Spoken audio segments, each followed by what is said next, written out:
Complete story ಇಲ್ಲಿಲ್ಲ ಕತ್ತರಿ. ಸ್ನೇಹಿತರೆ, ಪರ್ವ ಟಿವಿಗೆ ಸ್ವಾಗತ. ರಾಜ್ಯದಲ್ಲಿ ಬೇಕಾಬಿಟ್ಟಿ ಗ್ಯಾರಂಟಿಗಳನ್ನು ಕೊಟ್ಟು ಅಧಿಕಾರಕ್ಕೆ ಬಂದ ಕಾಂಗ್ರೆಸ್ ಪಕ್ಷ ಈಗ ಅಧಿಕಾರ ನಡೆಸಲು ಸಾಧ್ಯವಾಗದೆ ಜಾತಿ ಧರ್ಮಗಳ ನಡುವೆ ಬೆಂಕಿ ಹಚ್ಚಿ ಚಳಿ ಕಾಯಿಸಿಕೊಳ್ಳಲು ಮುಂದಾಗಿರುವುದು ಬಹಿರಂಗ ಗುಟ್ಟು. ಅದಕ್ಕೆ ಸಾಕ್ಷಿ ಹಿಜಾಬ್ ವಿಚಾರದಲ್ಲಿ ಸಿಎಂ ಸಿದ್ದರಾಮಯ್ಯ ಆಡಿದ ಎಡಬಡಿಂಗಿ ಮಾತುಗಳು. ತಮ್ಮ ಗುರುಗಳನ್ನು ಮೀರಿಸಲು ಮಳವಳ್ಳಿಯ ದಿ ಗ್ರೇಟ್ ಶಾಸಕ ತಾನು ಸಾಯುವ ತನಕ ಶಾಸಕನಾಗಿ ಇರುತ್ತೇನೆ ಎಂಬ ಅಹಂಕಾರವೋ ಅಥವಾ ಭ್ರಮೆಯಿಂದ ನಡೆದುಕೊಳ್ಳುತ್ತಿದ್ದಾರೆ ಎಂಬ ಆರೋಪ ಆಕ್ರೋಶಗಳು ಕೇವಲ 6 ತಿಂಗಳಲ್ಲಿ ಶುರುವಾಗಿವೆ. ಅದೇನು ಅಂತೀರಾ? ಅದಕ್ಕೆ ಮಳವಳ್ಳಿಯ ಹನುಮಂತರಾಯನ ದೇವಾಲಯದ ಆಸ್ತಿ ಕಬಳಿಕೆಗೆ ಶಾಸಕ PM ನರೇಂದ್ರ ಸ್ವಾಮಿ ಮಾಡಿರುವ ಮಸಲತ್ತು ಏನು ಅಂತ ನೀವೇ ನೋಡಿ.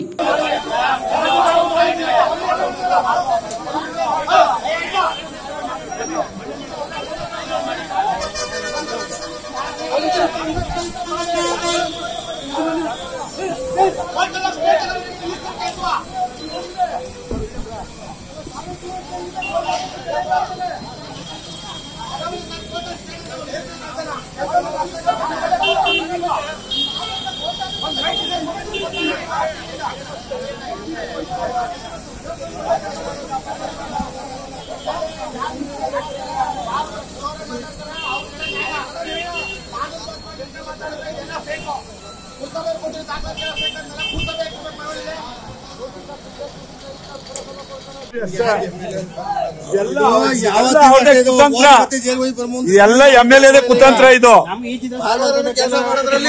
ಅಲ್ಲ, ಭಾನುವಾರ ದಿನ ಅಧಿಕಾರಿಗಳು ಕಳಿಸಿ ಇದಂತೂ ತುಂಬಾ ಮೋಸ. ಬಿಲ್ಡಿಂಗ್ ಪಾಯ ಕೇಳುವಾಗ ಎಲ್ಗೋಗಿದ್ರು ಕೆಲಸ ನಿಲ್ಸಿ ಅಂತ ಹೇಳಕಾಯ್ತಿರ್ವಾ? ದೇವಸ್ಥಾನ ರಿಪೇರಿ ಮಾಡುವಾಗ ಹೇಳಕಾಯ್ತಿರ್ವಾ ಕೆಲಸ ನಿಲ್ಸಿ ಅಂತ? ಇಷ್ಟೆಲ್ಲ ಕನ್ಸ್ಟ್ರಕ್ಷನ್ ಆದ್ಮೇಲೆ ಯಾವನೋ ಒಬ್ಬ ರೈತರ್ ಮಲ್ಲನ್ ಕೇಳ್ಕೊಂಡು ಈ MLA ಮಾಡ್ತಿರೋ ಕುತಂತ್ರ ಇದು. ರೈತರ ಮಲ್ಲಿಗೆ ಸಪೋರ್ಟ್ ಕಟ್ಕೊಂಡು ಸಾರ್ವಜನಿಕರಿಗೆ ತೊಂದರೆ ಕೊಡ್ತಾವನೆ.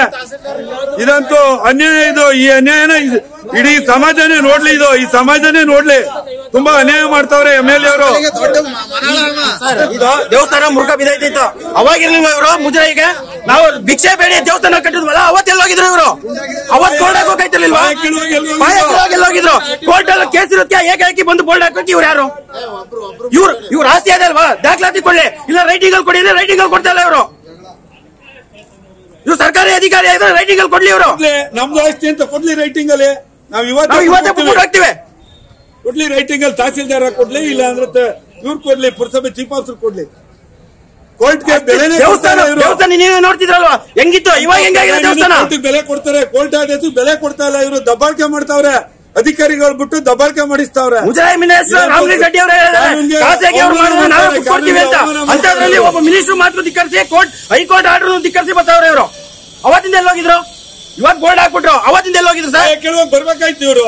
ನಮ್ಮ ಮುಜರಾಯಿ ಅದೇ, ನೀವು ಯಾರು ಮುಗ್ಬೇಡಿ ಇಲ್ಲಿ ಅಂತ.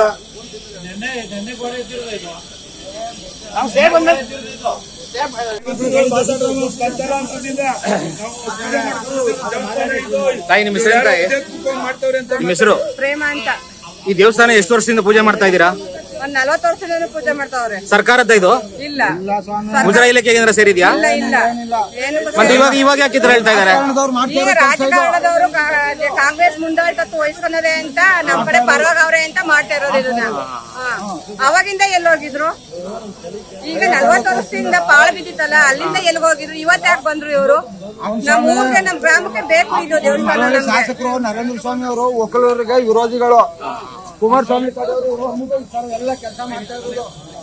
ಅದಕ್ಕೆ ನಮ್ಗೆ ದೇವಸ್ಥಾನ ಅಚ್ಚುಕಟ್ಟಾಗಿ ಬೇಕು, ಬೇಕೇ ಬೇಕು ನಮ್ಗೆ. ಇದ್ರೆ ನಾವು ತಡಿತೀವಿ, ಸರಿನಾ? ತಾಯಿ, ನಿಮ್ಮ ಹೆಸರು ತಾಯಿ? ಈ ದೇವಸ್ಥಾನ ಎಷ್ಟು ವರ್ಷಗಳಿಂದ ಪೂಜೆ ಮಾಡ್ತಾ ಇದ್ದೀರಾ? 40 ವರ್ಷದಿಂದ ಪೂಜೆ ಮಾಡ್ತಾರೆ. ಸರ್ಕಾರದ ಆಸ್ತಿ ಇದು? ಇಲ್ಲ. ಅಲ್ಲ, ಇವಾಗ ಅವರು ಸರ್ಕಾರದ ಆಸ್ತಿ ಅಂತ ಬೋರ್ಡ್ ಅಲ್ಲಿ ಹಾಕಿದ್ರಲ್ಲ ತಾಯಿ? ಇಲ್ಲ ಇಲ್ಲ, ಹೊಟ್ಟೆ ಕಿಚ್ಕಾಕೊಂಡಿರೋದು. ಸರಿ ತಾಯಿ. ಬೋರ್ಡಲ್ಲಿ ಹಾಕಂದ್ರೆ ನಾವು ಬಿಡ್ಬೇಕಲ್ಲ. ಇವಾಗ ನಮ್ದು ಅಂದ್ರೆ ಆದಲ್ಲಿ ನಾವೀಗ ಖಂಡಿತ ಕೊಡೋದಿಲ್ಲ. 50 ವರ್ಷದಿಂದ ಪೂಜೆ ಮಾಡ್ತಾ ಇಲ್ಲಿ ಇರ್ಲಿಲ್ಲ ಸರ್ಕಾರ, ಅವಾಗಿಂದ ಇರ್ಲಿಲ್ವಾ? ಈಗ ನಡೀತಾ ಇದ್ದು. ಈಗ ಕೇಳ್ಬೇಕಾದ್ರೆ ಕಾರಣ ಏನು ಇವರು?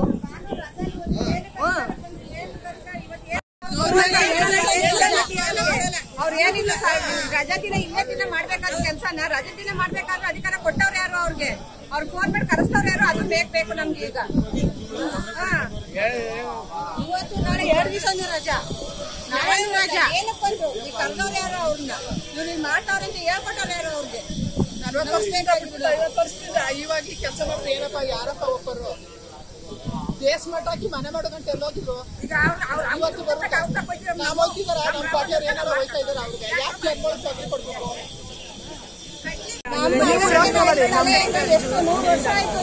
ಯಾರು ತಡೀಲಿಲ್ಲ ಇವಾಗ ಈ ಕೆಲಸ ಮಾತ್ರ ಯಾರೋ ಪುಣ್ಯ ಇವಪ್ಪ ಅವಾಗ 100 ವರ್ಷದಿಂದ ಇಲ್ಲದೆ ಇರೋದು ಇವತ್ತಿಂದ ಬರ್ಬೇಕಾದ್ರೆ ಕಾರಣ 6 ತಿಂಗಳಿಂದ ಬರ್ಬೇಕಾದ್ರೆ ಕಾರಣ ಏನು 6 ತಿಂಗಳಿಂದ ಹಿಂದುತ್ವನ ಯಾಕೆ ಎತ್ತಾಡ್ಬೇಕು ಇವರೆಲ್ಲ ನಾವೇನಾರ ಅವ್ರ ಕಡೆ ಮಾಡುವಾಗ ತಡಿಕೋಗಿದ್ರೆ ನಮ್ ಕಡೆಯವರು ಏನು ಇಲ್ಲ ನಮ್ಗಳಿಗೆ ಯಾಕೆ ಬಂದು ನಮ್ ಜನಗಳಿಗೆ ಹಿಂಸೆ ಕೊಡ್ಬೇಕಿಲ್ಲ ಚಿಕ್ಕ ವಯಸ್ಸಿಂದ ಏನ್ ಗೊತ್ತಾ ಇದು ಗೌರ್ಮೆಂಟ್ ಜಾಗ ಅಲ್ಲ ಸಾರ್ವಜನಿಕ ಜಾಗ ಇದು ಏನ್ ಗೊತ್ತಾ ನಮ್ ಕಾಲೇಜ್ ಸೇರಿದ್ದು ಏನ್ ಗೊತ್ತಾ ಚೀಫ್ ಆಫೀಸರ್ ಮಾಡಿದ್ರೆ ಧಿಕ್ಕಾರ ಧಿಕ್ಕಾರ ಚೀಫ್ ಆಫೀಸ್ಗೆ ಧಿಕ್ಕಾರ ಧಿಕ್ಕಾರ ಧಿಕ್ಕಾರ ಚೀಫ್ ಆಫೀಸ್ಗೆ ಧಿಕ್ಕಾರ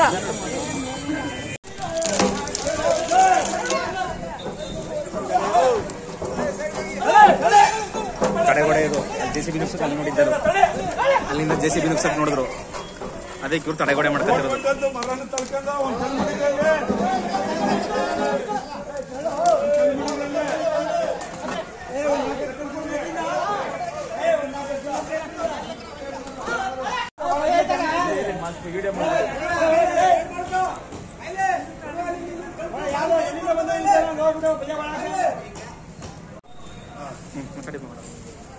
ಈ ದಿನ ಹನುಮ ಜಯಂತಿ ದಿನ ಉದ್ದೇಶಪೂರ್ವಕವಾಗಿ ಈ ನಮ್ಮ ಶ್ರೀರಾಮ ಮಂದಿರ ಮತ್ತೆ ಆಂಜನೇಯ ಸ್ವಾಮಿ ದೇವಸ್ಥಾನನ ಉದ್ದೇಶಪೂರ್ವಕವಾಗಿ ಒಕ್ಕಲಿಗರಿಗೆ ತೊಂದರೆ ಕೊಡೋ ಸಲುವಾಗಿನೇ ನಮ್ಮ ಶಾಸಕರಾದ ನರೇಂದ್ರ ಸ್ವಾಮಿ ಅವರು ನಮ್ಮ ಜನಾಂಗದವರ ವಿರೋಧ ಮಾಡ್ಕೊಂಡು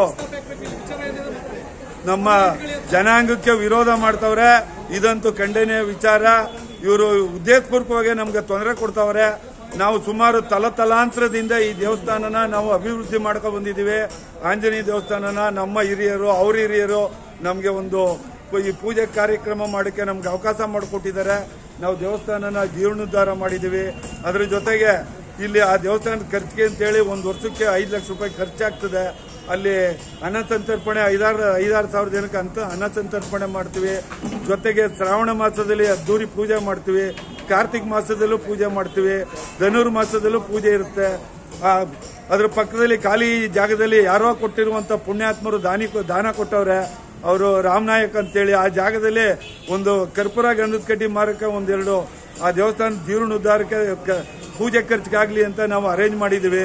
ಆ ಸಂದರ್ಭನ ಹೊಟ್ಟೆವ್ರಿ ಪಟ್ಕೊಂಡು ಯಾರೋ ಕಿಡಿಗೇಡಿಗಳು ಮಾತು ಕೇಳ್ಕೊಂಡು ಉದ್ದೇಶಪೂರ್ವಕವಾಗಿ ನಮ್ಮ ಜನಕ್ಕೆ ಅನ್ಯಾಯ ಮಾಡ್ತಿದ್ದಾರೆ. ಈ ಒಂದು ವಿಚಾರದಲ್ಲಿ ನಮ್ಮ ಜನಾಂಗದವರು ಎಲ್ಲರೂ ಸಹಕಾರ ಕೊಡಬೇಕು. ನಮಗೆ ಪೇಟೆಯವರು ಮತ್ತೆ ಇತರೆ ಮಳವಳ್ಳಿ ತಾಲೂಕು ಒಕ್ಕಲಿಗರ ಮುಖಂಡರು ಇವರೆಲ್ಲ ನಮ್ಗೆ ಸಹಕಾರ ಕೊಡಬೇಕು ಅಂತ ಈ ಸಂದರ್ಭದಲ್ಲಿ ನಾನು 4 ಮಾತಾಡ್ತೀನಿ. ನಾನು 60 ವರ್ಷದಿಂದ ಆಯ್ತಕ್ಕನಪ್ಪ ಈ ದೇವಸ್ಥಾನ. ಇವಾಗ ಮಧ್ಯದಲ್ಲಿ ಯಾಕಪ್ಪ ಆವತ್ತಿನಿಂದ ಎಲ್ಗೋಗಿದ್ರಪ್ಪ? ಆವತ್ತಿನಿಂದ 60-70 ವರ್ಷದಿಂದ ಇತ್ತು. ನಮ್ ತಾತ ಈ ತಾತನ ತಲೆಯಿಂದ ಅದ. ಇವತ್ತು ಎಲ್ಲ ಆದ್ಮೇಲೆ ಬಂದು ನಮ್ದು ಅಂದ್ರೆ ಯಾರೊಪ್ಪನೇ ಎಲ್ಲಾನು ಉಳಿಸಕ್ ಬಂದವ್ರಲ್ಲ. ಆ ಉಳಿಸಿ ನಮಗೂ ಏನಾರ ಮಾಡ್ಬಿಟ್ಟು ಉಳಿಸ್ಬಿಟ್ಟು ಹೋಗ್ಲಿ. ಮೇಡಮ್, ನಿಮ್ಮ ಹೆಸರು? ಮೇಡಮ್, ನನ್ನ ಹೆಸರು ನಂದಿನಿ ಅಂತ. ಈ ದೇವಸ್ಥಾನ ಸುಮಾರು ಎಷ್ಟು ವರ್ಷಗಳಿಂದ ನೀವು ಪೂಜೆ ಮಾಡ್ತಾ ಇದ್ದೀರಿ? ಸರ್, ನಾವು 30-35 ನಾನು ಕಂಡ್ರ ಮಟ್ಟಿಗೆ ನಾನು ಬೆಳೆದದ್ದು 35 ವರ್ಷದಿಂದ ನಾನು ನೋಡ್ತಿದ್ದೀನಿ ಸರ್. ಅವಾಗಲಿಂದ ಪ್ರಸಿದ್ಧವಾದ ಸ್ಥಳ ಇದು ಆಂಜನೇಯ ದೇವಸ್ಥಾನ. ಅವಾಗಲಿಂದ ಏನ್ ಸಮಸ್ಯೆ ಇಲ್ಲ. ಈಗ ಬಂದು ರಾಜಕೀಯ ಅಂತ ಮಾಡ್ತಾನೆ ಸರ್. ಕುತಂತ್ರ ಮಾಡ್ತಾವ್ರೆ ರಾಜಕೀಯದ್ರಲ್ಲಿ. ದೇವಸ್ಥಾನದಲ್ಲಿ ಅಂತ ಇದೇನಿಲ್ಲ ಸರ್. ಮಾಮೂಲಿ ಏನೋ ಉದ್ದೇಶಪೂರ್ವಕ ಮಾಡ್ತಿರೋದು ಮಾಡ್ತಾ ಇದ್ದೀವಿ. ದೇವಸ್ಥಾನದಲ್ಲಿ ಈಗ ಸಾರ್ವಜನಿಕರಿಗೆ ಸ್ವಲ್ಪ ಈ ಬಿಲ್ಡಿಂಗ್ ಒಳಗೆ ಅನುಕೂಲ ಆಯ್ತದೆ. ಸಾರ್ವಜನಿಕ ಏನ್ಬಿಟ್ಟು ಏನೋ ಟ್ರಸ್ಟ್ ಮಾಡಿ ಆ ಟ್ರಸ್ಟ್ ಅಲ್ಲಿ ದುಡ್ಡು ಎತ್ತಿ ಸಾರ್ವಜನಿಕ ಅನುಕೂಲ ಆಗಲಿ ಏನ್ಬಿಟ್ಟು ಮಾಡ್ತಾವ್ರೆ. ಅದ್ರಲ್ಲಿ ರಾಜಕೀಯ ಮಾಡ್ತಾವ್ರೆ, ದಬ್ಬಳಕೆ ಮಾಡ್ತಾವ್ರೆ, ಕುತಂತ್ರ ಮಾಡ್ತಾವ್ರೆ. ಇದನ್ನು ಜನಗಳು ಸಾರ್ವಜನಿಕರು ಸಹಿಸ್ತಾರು. ಆದ್ರೆ ಈ ದೇವಸ್ಥಾನ ಉಳಿಸ್ಕೋಬೇಕು ಅಂತ ಅಂದ್ಬಿಟ್ಟು ಹೋರಾಟ ಮಾಡ್ತಾ ಇದೀವಿ ಅಂತ ಹೇಳ್ತೀನಿ.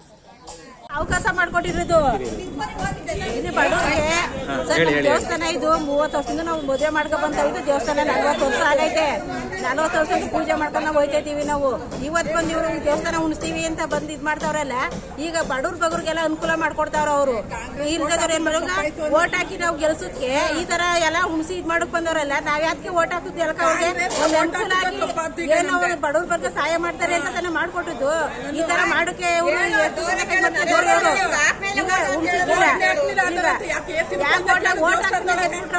ಓಟ್ ಹಾಕಿ ತಾನೆ ಎಲ್ಲ ಗೆದ್ದಿರೋದು ಓಟ್ ಹಾಕಿ ಗೆದ್ಸ್ಬಿಟ್ಟು ಇವತ್ತು ಎಲ್ರಿಗೂ ಬಂದು ಇದು ಅನುಕೂಲಕ್ಕೆ ಹೋಗಿ ಇದ್ ಕಷ್ಟ ಕೊಡ್ತಾವ್ರಲ್ಲ ಯಾಕೆ ಈ ತರ ಕಷ್ಟ ಕೊಡ್ತಾ ಇದಾರು ಈ ದೇವಸ್ಥಾನ ಹುಣಸು ಕೂಡ್ದು ಇದ್ದ ಇದು ಆಗಿನಿಂದ ಇವರು ಮಾಡ್ಕೊ ಬಂದಿರೋ ದೇವಸ್ಥಾನ ಇದು ಮಾತಾಡ ಅಶ್ವಿನಿ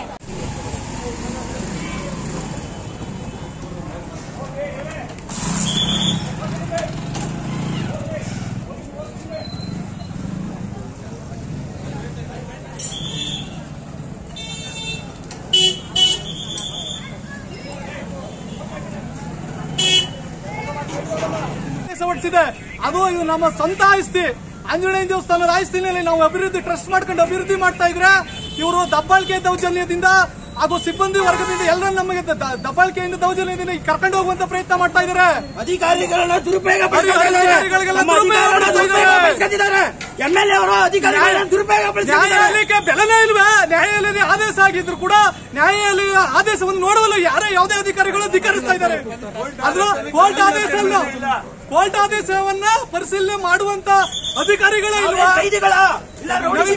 ನಾವೇನ್ ಮಾಡ್ತಾ ಇದ್ದೀವಿ ನಮ್ಮ ಹನುಮಂತ ದೇವಸ್ಥಾನಕ್ಕೋಸ್ಕರ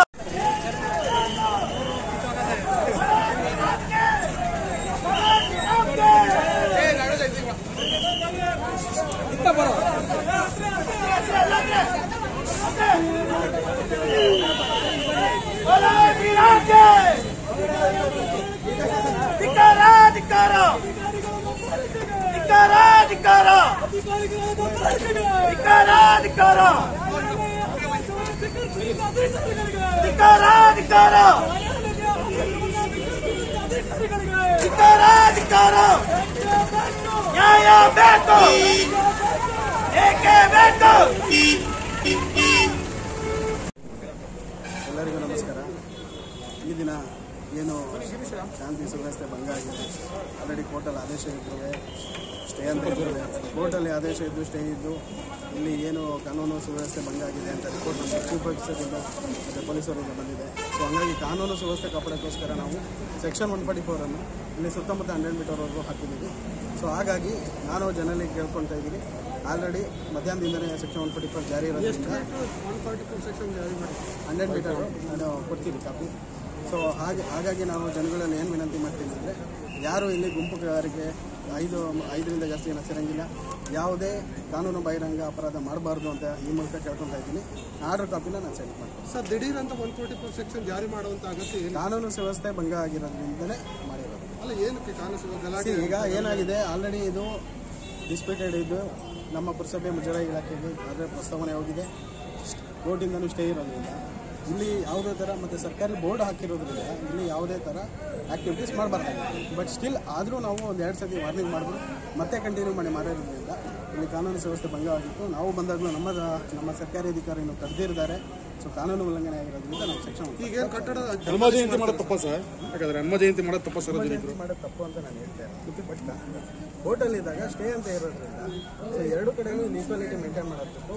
ಈಗ ರಾಮನ ಭಾವಚಿತ್ರ ಇವೆಲ್ಲ ತೆರವುಗೊಳಿಸ್ತಾ ಇದ್ದಾರೆ, ಹನುಮ ಜಯಂತಿ ಮಾಡ್ಲಿಕ್ಕೆ ತಡಕು ಮಾಡಿದ್ದಾರೆ, ಅಧಿಕಾರ ದುರ್ಬಳಕೆ ಆಗಿದೆ, ತಹಸೀಲ್ದಾರ್ ದುರುದ್ದೇಶದಿಂದ ಮಾಡ್ತಾ ಇದ್ದಾರೆ. ಉದ್ದೇಶ ಇಲ್ಲ, ಇಷ್ಟು ಈಗ ಸೆಕ್ಷನ್ 144 ಜಾರಿಯಾಗಿದೆ. ಮುಂದೆ ಸರ್ ಅದು ಕಾರಣ 144 ಸೆಕ್ಷನ್ ಜಾರಿ ಮಾಡಲಿಕ್ಕೆ ಕಾರಣ ಹೇಳಿ. ಗುಂಪುಗಾರಿಕೆ ತುಂಬ ಜನ ಇದ್ರು, ನಮ್ಮ ಚೀಫ್ ಆಫೀಸರ್ಗೂ ಅವ್ರ ಕೆಲಸ ಕಾರ್ಯಕ್ಕೆ ಅಡ್ಡಿಪಡಿಸಿದ್ದಾರೆ, ತೊಂದರೆ ಮಾಡಿದ್ದಾರೆ, ನಾನು ಬಂದಾಗಲೂ ತೊಂದರೆ ಮಾಡಿದ್ದಾರೆ. ಅದೇ ಒಂದು ರೀಸನ್ಗೆ ಸೆಕ್ಷನ್ 144 ಕಾನೂನು ಯಾವ ರಾಜಕೀಯ ಒತ್ತಡಕ್ಕೆ ತಹಸೀಲ್ದಾರ್ ಸಾಹೇಬರು ಮಣಿದು ಪದೇ ಪದೇ ತೊಂದರೆ ಕೊಡಲಿಲ್ಲ. ಸಾರ್ವಜನಿಕರು ಕಟ್ಟಡ ಡೆಮಾಲಿಷನ್ ಮಾಡ್ತಾ ಇಲ್ಲ. ನಾವು ಇದೇನು ಸ್ಟೇ ಇದೆ ಅದು ಸ್ಟೇ ಆಗಿ ಯಥಾಸ್ಥಿತಿ ಕಾಪಾಡೋಕ್ಕೆ ನಾವು ಸೆಕ್ಷನ್ 144 ಜಾರಿ ಮಾಡಿದ್ದೀವಿ. Thank you.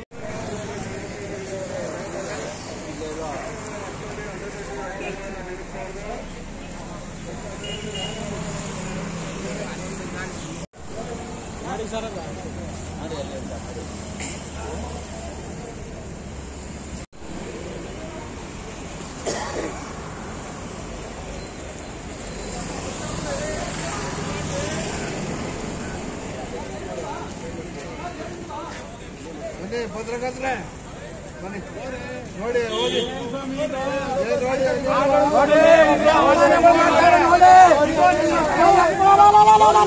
ಈ ಅನ್ಯಾಯವ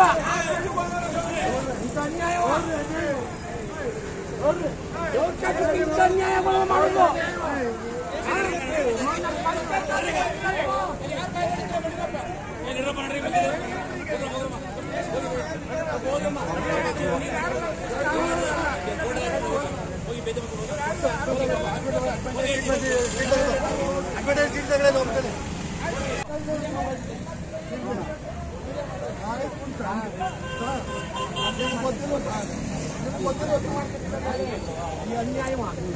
ಅನ್ಯಾಯ ಮಾಡ್ತಾರೆ ಮಾತಾಡ್ತವಲ್ಲ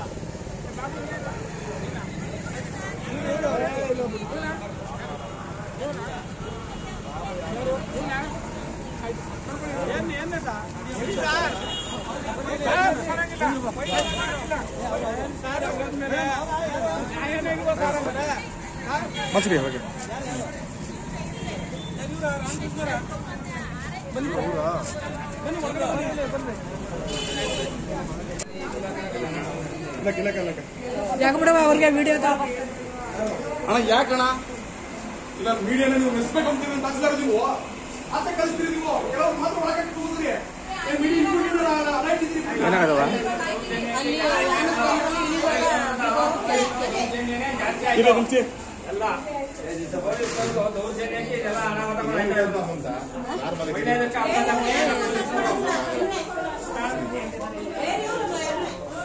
ಮಾತಾಡ್ತೀರಕ್ಕ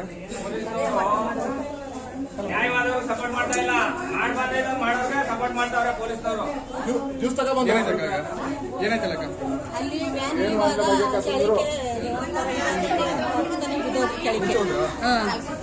ತಲೆ ಸುತ್ತದಂಗ ಬಿದ್ದೋದ್ರ ಮಾತುಕತೆ ಎಲ್ಲ ನಿಂತೋದ ಅಲ್ಲಿಯೇ.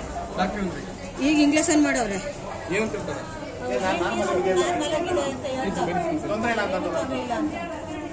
ಹೆಸರೇನಮ್ಮ?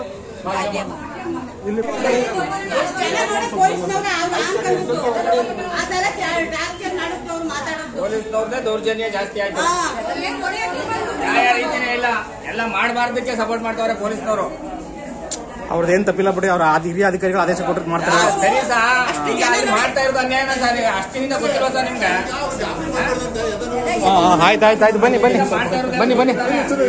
ಸೈಡ್ ಕೊಡಿ ಅವ್ರಿಗೆ, ಸೈಡ್ ಕೊಡಿ ಅವ್ರಿಗೆ.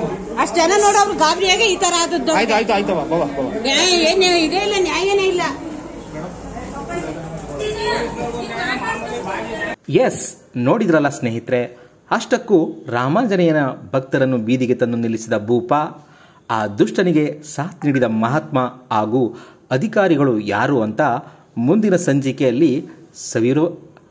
ಸಂಚಿಕೆಯಲ್ಲಿ ಸವಿವರವಾಗಿ ಹೇಳ್ತೀವಿ. ನೀವಿನ್ನೂ ನಮ್ಮ ಯೂಟ್ಯೂಬ್ ಚಾನಲ್ಗೆ ಚಂದಾದಾರರಾಗಿಲ್ಲ ಅಂದರೆ ಬೇಸರವಿಲ್ಲ. ಈಗ ಆಗಿ ನಮ್ಮ ಮುಂದಿನ ಸ್ಪೆಷಲ್ ಸ್ಟೋರಿಗಳನ್ನು ಮೊದಲು ನೀವೇ ನೋಡಿ. ಧನ್ಯವಾದಗಳು. ನಮ್ಮ ಯೂಟ್ಯೂಬ್ ಚಾನೆಲ್ನ ಸಬ್ಸ್ಕ್ರೈಬ್ ಆಗಿ, ಲೈಕ್ ಮಾಡಿ, ಪಕ್ಕದಲ್ಲಿ ಕಾಣಿಸೋ ಬೆಲ್ ಐಕನ್ನ ಕ್ಲಿಕ್ ಮಾಡಿ.